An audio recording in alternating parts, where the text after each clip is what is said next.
બોલ તો હવે તારે શું સાંભળવું છે? હે સુખદેવજી મહારાજ, મને એ કહો કે હું પાંડવનો દીકરો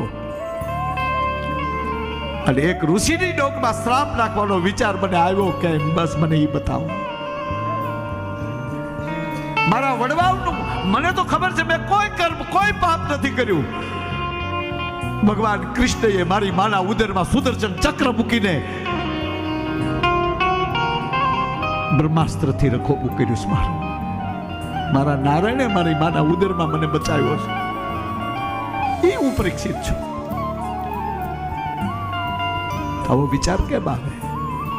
મારા વડવાઓની શું ભૂલ, મારા બાપ દાદાની શું ભૂલ કે આજ મારા ભોગવવી પડે?